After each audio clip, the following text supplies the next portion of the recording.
Hey guys, welcome back to my channel.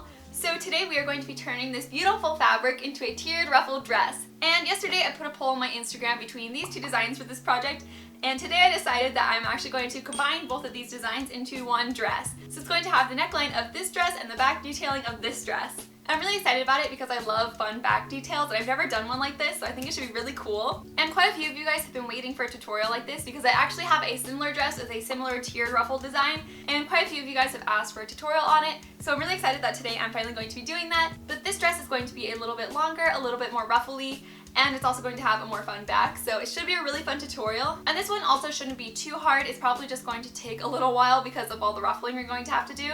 So for the fabric, I have this beautiful linen fabric that I got at Joann's, and I will link the fabric that I bought in the description. But you could use other fabrics for this project, like rayon fabric or really just anything like lightweight that has a good drape to it should work for this. But I'm really excited about this one because I love the color and it's just a really nice and light fabric. So it should be really comfortable and flowy for summer. And honestly, I'm just really excited to wear this dress because it's going to be so pretty and perfect for summer and flowy and long. And I'm just really excited to wear it. So I think it's time to get working on it. So linen fabric tends to unravel pretty badly. So before I started cutting out all the pieces, I just put a little notch in one of the ends and ripped my fabric all the way down. And this aligns all of the fabric threads to be nice and straight so that you have one nice flat piece of fabric to work from. And this technique is actually how I cut out all of the tiers for the skirt. So it's really, really helpful for this design especially.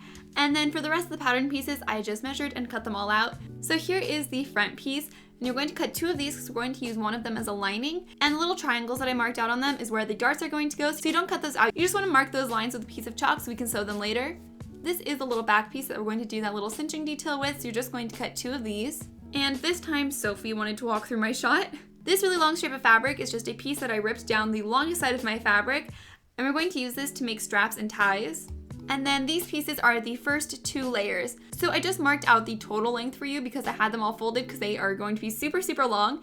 And then these pieces are the bottom two tiers of the dress. And if you can't get these pieces into one continuous strip, you can cut multiple and just sew all the pieces together. And those are all the pieces for the dress.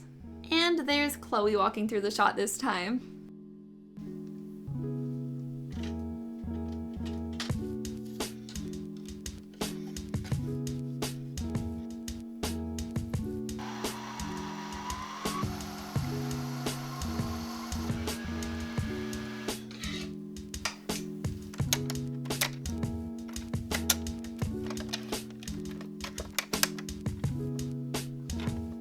Okay, I am super excited to start sewing this dress, and the first pieces we're going to work on are the front pieces, and the first step is going to be sewing in the darts. So it's just the little corners that I marked out on the front pieces.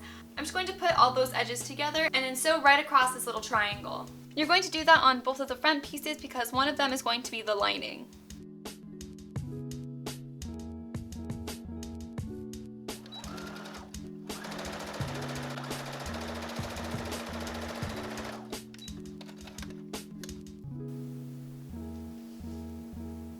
Now we're going to put the front pieces aside for a minute and work on the back pieces. So the straight edge is the top and the side that slants up a little bit is the back. And then this is the part that connects to the side piece, and this is the part that we're going to ruffle. So the first step with this is we're going to hem the top edge and the bottom edge. So I'm just going to take one and fold over the edges twice and sew right across it.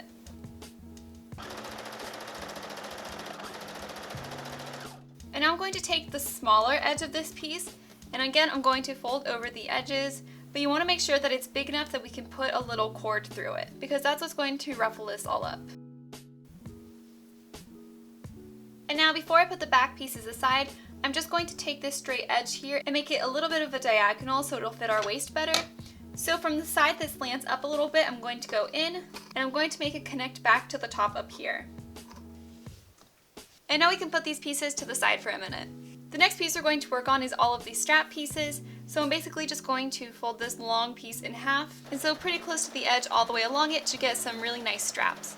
Now I'm also going to put a zigzag stitch down that edge just to help with the fraying, and then I'm just going to clip the seam really small and turn it right side out.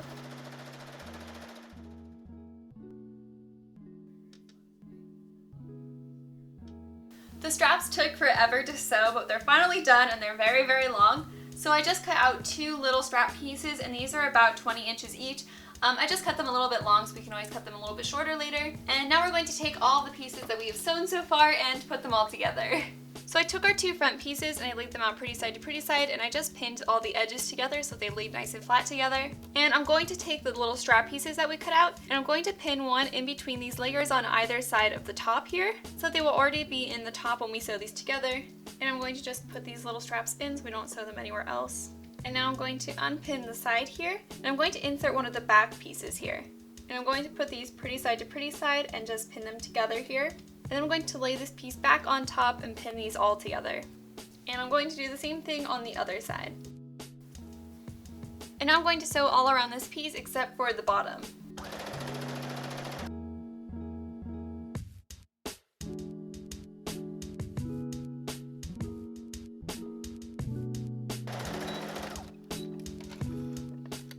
And now when you turn this right side out, the bodice should be almost done. I just tried on the bodice and I pinned the straps onto the back where they fit comfortably. And to try it on, I just took all of the extra straps and laced them through the 2 little areas in the back and tied them together. And it's looking really, really cute. So now I'm just going to attach the straps to the back pieces. So to finish up the straps, I'm just going to cut them a little bit below the seam line here. And then I'm going to unpin it. And I'm going to push all the raw edges back into the casing. And now it has a little finished edge here. So I'm just going to make sure that the strap is nice and straight. And then I'm going to pin it there, and I'm going to sew right across on top of the seam that we already sewed just to sew the strap down. And after you finish up the straps, the bodice is done. And now it's time to start working on all the skirt layers. So the first step on the skirts is we're going to take the first layer, and I'm going to mark it into quarters. And the part that's open is the part that's going to go in the back. So right now we're only going to work with the front half of the layer, and we're going to put 2 basting stitches all across this section. And the first layer's construction is going to be slightly different than all of the other layers because it connects to the bodice. Now that this front section has been basted, we're going to attach it to the front part of the bodice. So we want the skirt to connect right where the back part starts. So I'm going to just put a pin in the center of this front piece. And then I'm going to pin the center of the skirt to the center of the bodice. Then I'm going to pin the other sides of the skirt to where the back part starts. And then I'm going to gather all of this fabric so it fits into this section here. And the way you gather fabric is you just pull on 2 of the basting stitches that are on the same side, and this will gather up all of the fabric. And then I'm just going to gather it so it fits nicely in this section, pin it down, and sew right across.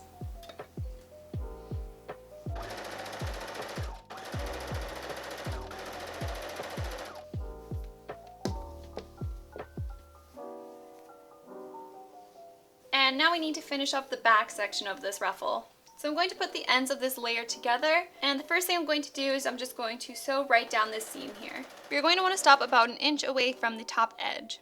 And now where we stopped sewing, we're just going to kind of hem this little section a little bit. So I'm basically just going to sew a little V shape around this area.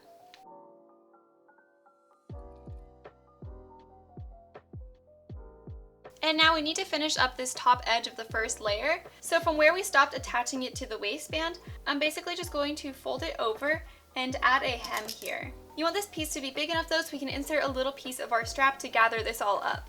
And now I'm going to sew down either side here.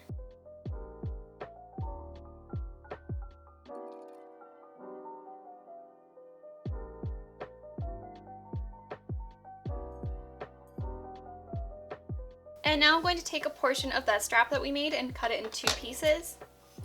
And we can take this and we can thread it into either side of this casing.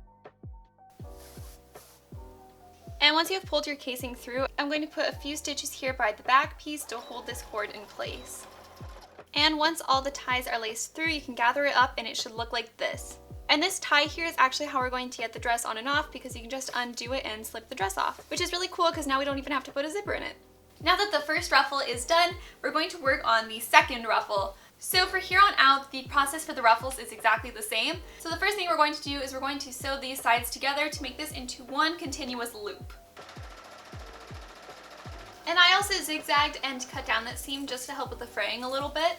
And now we're going to mark this tier into quarters again just to make sure that we can ruffle everything evenly. And now I'm going to put 2 parallel basting stitches all across the top edge.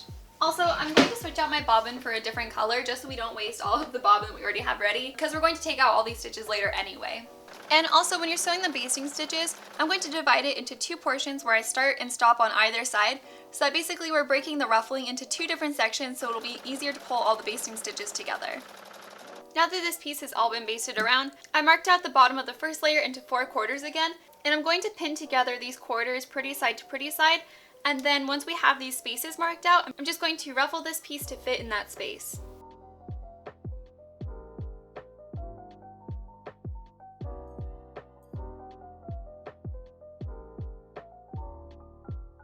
Now I'm going to sew all around this edge. So the last step on this tier is I'm going to zigzag and trim down all of the edges to help with the fraying, and then I'm just going to take out all the basting stitches. And that is the whole process for attaching the tiers, so I'm just going to repeat that 2 more times.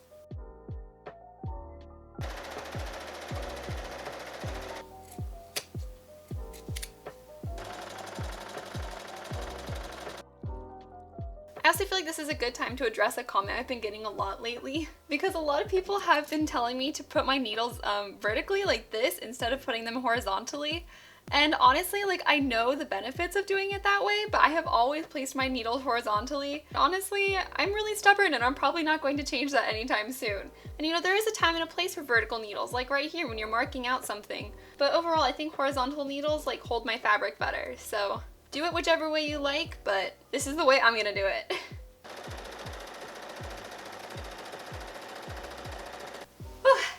All of the layers of the dress are finally done and I'm actually so in love with it. It's like exactly what I envisioned. So the very last thing to do is just to hem the bottom edge. I'm so excited. Oh, there's a beautiful double rainbow. It's so pretty.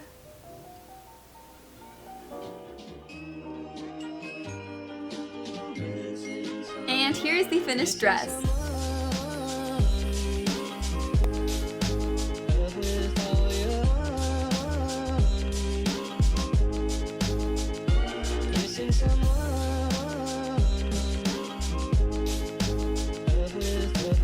Okay, I know I say this like all the time, but I am seriously so freaking in love with this dress. It is just so fun to twirl around in, and the skirt is just to die for. It's so big and fluffy, and I'm just in love with this whole design. I think it's super pretty and flattering. I think it's the perfect level between being like extra, but also still being like casual enough to wear. Also, fun fact about these bridge shots, I'm glad they turned out pretty because while I was filming them, I actually got 8 mosquito bites, which I am mildly allergic to, so my back has been like swollen and itchy for a few days. But at least they turned out really, really pretty. I really hope you guys give this dress a try because, as I mentioned, it is insanely fun to wear. And if you do, I always encourage you guys to send me a picture on Instagram. I seriously like fangirl over your guys' creations like every single time. And I really hope you guys have a good rest of your day, and I will see you guys next week. Bye!